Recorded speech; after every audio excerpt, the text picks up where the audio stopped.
Alright, so I'm going to take you around the tractor and show you what we're going to be doing today.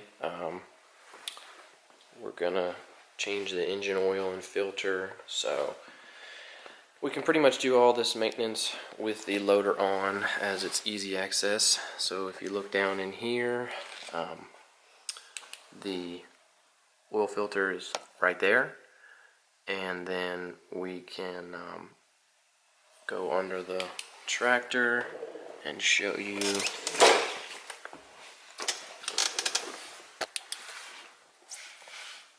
that the drain plug is right there, and we can go ahead and stick our oil drain pan under there and drain out the oil from the pan as well as the filter at the same time, with the pan in the same location. For me, to get started, I have to take this underbody protector that I have from BX Expanded, I believe it is. This is to protect the stuff under the tractor back here and all along the bottom. So you can see we have the fuel pump and a filter, as well as the transmission filter right there, and all the good stuff that we want to try to protect from debris and sticks and stuff like that. So that basically protects everything under here. Alright, so this is the supplies I'm going to be using. I got these from my Kubota dealership. We have the engine oil right here. This is the 15W40, and we need almost a gallon of it. We need about, it says 3.5 quarts, so we will be using that. This is the oil filter that we're going to put on, and those are the numbers for it if you need that. This is the transmission filter that we're going to be putting on, and those are the numbers for that. And then the fluid for the transmission is this Super UDT2. It looks like it's a synthetic.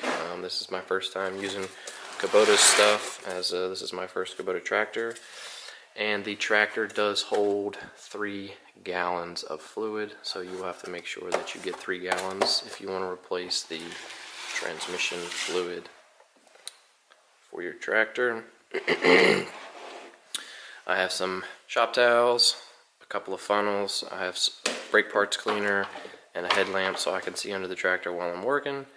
And the cleaner is for the strainer for the transmission that we're going to take out. We're going to spray it down with that to get all the junk off.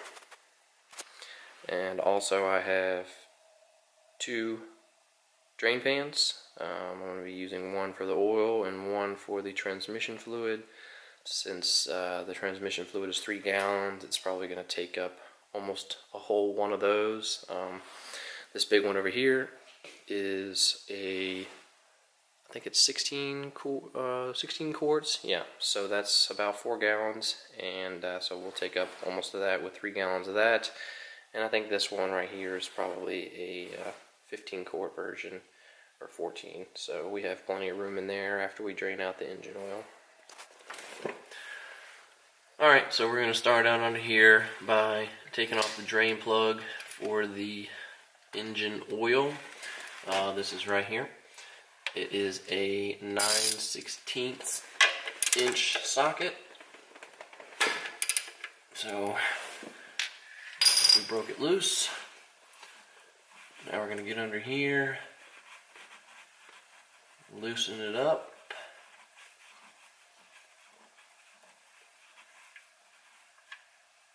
And then once it's loose,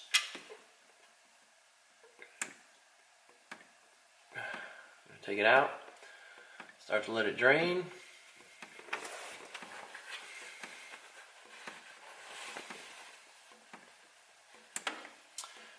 And while it's draining, you want to go ahead and go up to the top and take the dipstick out, and it'll help it drain better.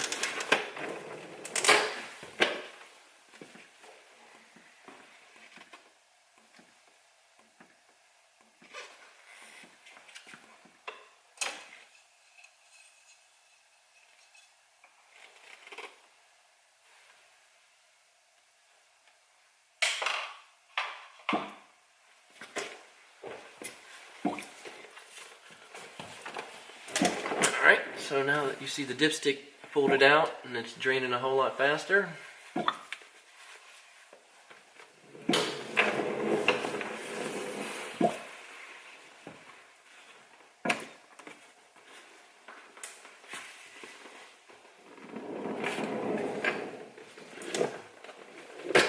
Alright.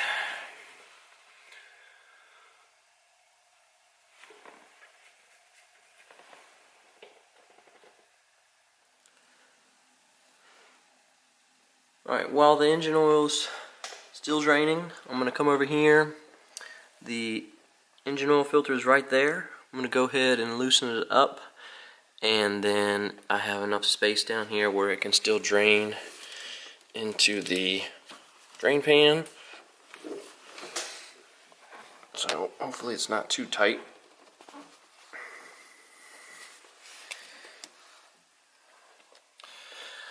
Alright, finally got the filter broken loose. It was extremely tight from the factory, so the filter will actually start to drain down the frame here. Looks like that's the way they've designed it. So we're going to let some of it drain off. I'm going to make sure we got a good grip on the filter.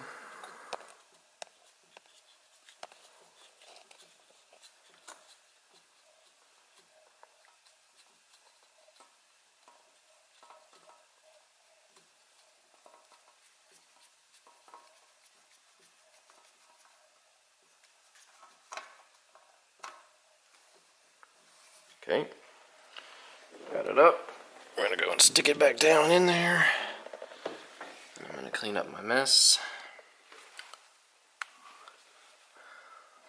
Okay, so once you get the filter off, you can see all the stuff in there that needs to be wiped off. So I'm going to get in there, clean that kind of stuff out, as well as wipe off the frame and other stuff like that. I don't quite like the idea of oil draining onto the frame just to get the oil filter off. You can see if we take you under there, the way they designed it was so it would run down that metal piece right there. See if I can get it on the camera. And then it drips off right there at the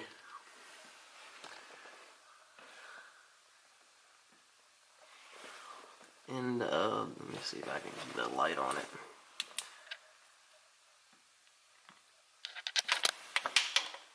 So it comes down the frame and then it drips off right there. So we'll have to wipe all that up. Had to get my oil filter pliers out in order to get the oil filter off of the engine because it was on there so tight, which is too tight, and we'll go over tightening when we go to put the filter back on. Alright, so we're going to bring our old oil filter over here to take a look at it and compare it to the new one they gave you to make sure that it's correct, and hopefully, you know, they gave you the right filter. That way you don't have to go back. Of course, I guess for some reason this is the factory one. It's painted the same color as the engine, which I would think it would be nice to get another one like that, but instead you get this white one with blue lettering, and again it's got the part number on there. Made in China. Looks like it has some illustrations of how to install it. Telling you to put some lubrication on the seal, on this black seal right here, and then you're going to go ahead and thread it on carefully. Don't mess up the threads, and then once it seats, you're going to turn it another 3/4 of a turn or so until it's snug, and make sure you don't over tighten it, as the factory one was on there extremely tight. You can see where I had to take the wrench to get to it, to get it off, because it was on there so tight. Alright, so I'm going to go ahead and carefully open up this new filter. That way I can get it prepped to put it back on the tractor. So I'm going to take this plastic off, put it back in the box. I'll leave the box open. So what you're going to do is you're going to take some of your new oil and you are going to use this. It's got a little seal on it.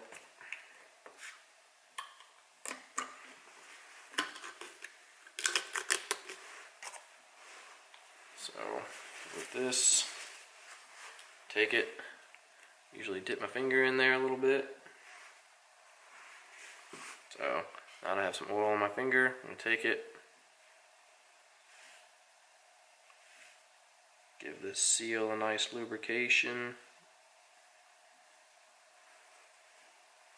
Okay,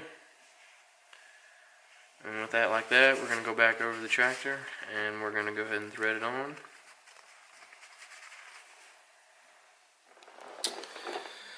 Alright, so we're back over here at the tractor. We got everything all cleaned up with the oil filter attachment. It's not focusing. Let's see if I can get down in there. Yep, so you got it all cleaned up. So we're going to go ahead and we're going to see if I can get a good angle. Go ahead and put the filter back on. It's not the best placement here. They have this coolant pipe. This coolant pipe that sits right on top of it, so make sure you push that out of the way and get the threads on properly. So we're going to thread it down until it touches. So right about here is where it's touching. Go ahead,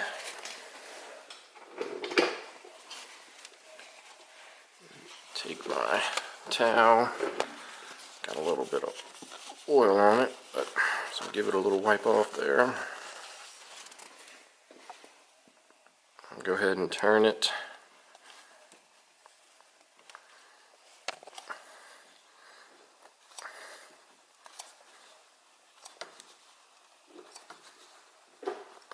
And then you'll kind of feel when it snugs down. It doesn't need to be overly tight. You should not use a wrench to tighten it. That's a bit of overkill, but you know, we'll tighten this down, and I can't turn it anymore. And then once we fill it back up with oil and we turn it on, we're going to double check it to make sure it's not leaking from the seal, and we should be good to go. On a separate note, for maintenance purposes, I usually like to write the hours when I changed the filters. So for this filter, the tractor has 57 hours on it, so I'm going to write 57, and that way I'll know when it comes around to 200. That will be my next service interval, and we can go ahead and change it then. That way there's no way you forgot when you changed it. So even if you're not perfectly on the 50-hour interval, you know, or you're not on your 200 or 400-hour interval, you'll know when you changed it. And you know, it helps once you get up there in the numbers. You think about it, you're like, oh, when's the last time I changed it? And then you can look back at your filter and you can go from there. And there you can see I wrote changed at 57 hours. That way I know at 200 I need to change it again. The engine oil is pretty much done draining out. I'm going to wipe off down here at the bottom of the pan where it's been draining out. Wipe it off real good. Then I'm going to take my drain plug and I'm going to go ahead and screw it back on.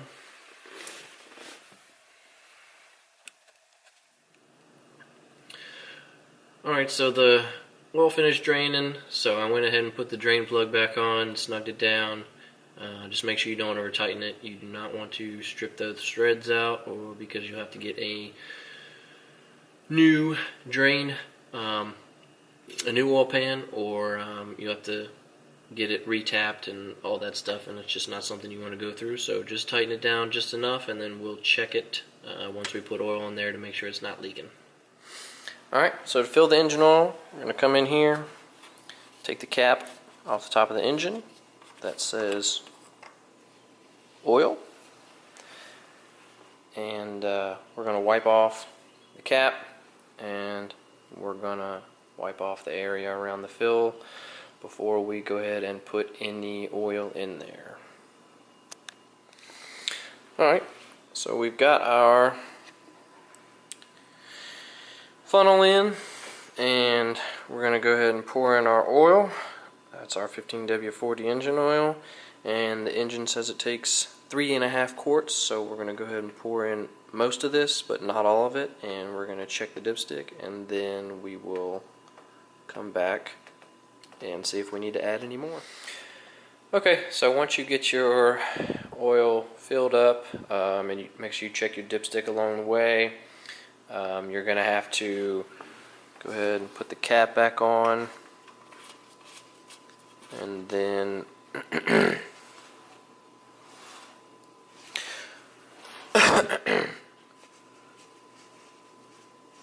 so then once you do that, you're going to go ahead and you're going to start the tractor for just a second to let the oil circulate through the engine, and then let it get into the filter, and then you'll have to come back once it settles again. After you cut the tractor off, you're going to have to let the oil settle, check your dipstick, because your oil level will go down once it pushes oil into the filter and all the other crevices of the engine that it wasn't before.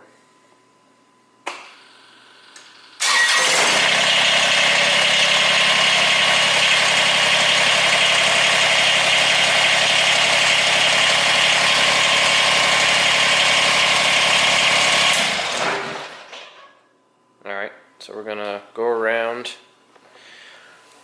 check all of our areas, make sure you can see at the bottom of the filter there it's not leaking. We're going to go under the tractor, make sure that the drain plug, it's not leaking. So we're going to wait for the oil to settle, and then we'll be back to check our dipstick level again, and we may have to add some more fluid, some more oil. Alright, now that we've let the engine set after running it, we're going to pull the dipstick out. We're going to check the oil level. So just want to pull it out, wipe it off, stick it back into the slot and pull it back out, and then we'll check the level from there. So I don't know if that picks up on camera. Yeah, you can see it right there. You want it to be around the top hole there. It's close, so you can leave it there, or you can top it off just a little bit more, and then you should be good to go with your oil change. Just make sure that you keep an eye on everything for a little bit after your oil change. That way, you know, if anything loosens up, you can still fix it before anything gets worse. So like if you need to tighten your drain plug, or you need to tighten your oil filter up, then you should be good to go.